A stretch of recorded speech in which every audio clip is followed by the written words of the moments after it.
మే 2న అమరావతిలో ప్రధాని మోడీ పర్యటిస్తున్నారని చెప్పారు సీఎం చంద్రబాబు. అమరావతి పునర్నిర్మాణ పనుల్లో భాగంగా మోడీ పర్యటన ఉంటుందన్నారు. 3 ఏళ్లలో శాశ్వత సచివాలయం, అసెంబ్లీ, హైకోర్టు, రహదారులు పూర్తి చేయాలన్నారు. ఇన్ఛార్జ్ మంత్రుల పర్యటనలో 3 పార్టీల నేతల భాగస్వామ్యం ఉండాలన్నారు. రెవెన్యూ సంబంధిత అంశాలను త్వరితగతిన పరిష్కరించాలన్నారు.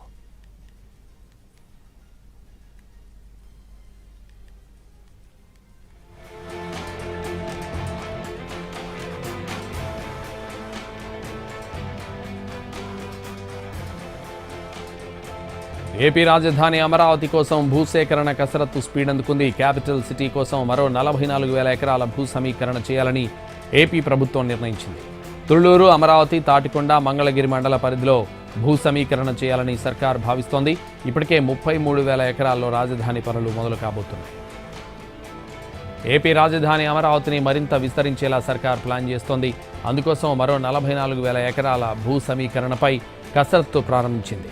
తుళ్లూరు, అమరావతి, తాటికొండ, మంగళగిరి మండల పరిధిలో భూ సమీకరణకు సిద్ధమవుతోంది.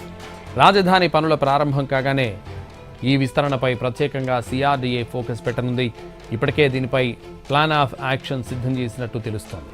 రాజధాని చుట్టూ ఓఆర్ఆర్, ఇన్నర్ రింగ్ రోడ్డుతో పాటు ఎర్రుపాలెం నుంచి రాజధాని వరకు ప్రత్యేకంగా రైల్వే లైన్ రానున్న పరిస్థితుల్లో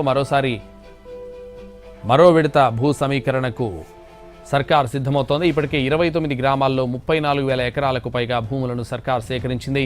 భూములిచ్చిన రైతులకు అభివృద్ధి చేసిన ప్లాట్లు ఇచ్చేందుకు సిఆర్డీఏ పనులు ప్రారంభించింది.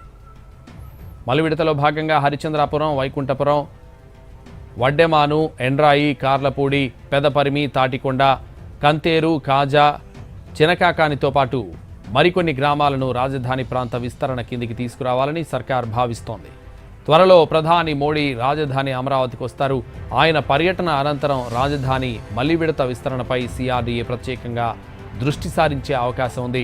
ప్రస్తుతం అమరావతి నిర్మాణం కోసం ఇటు కేంద్రంతో పాటు బ్యాంకులు కూడా భారీగా నిధులిచ్చేందుకు ముందుకొస్తుండటంతో రాజధానిపై ప్రజలకు ఉన్న అనుమానాలు తొలగిపోయే అవకాశం ఉంది.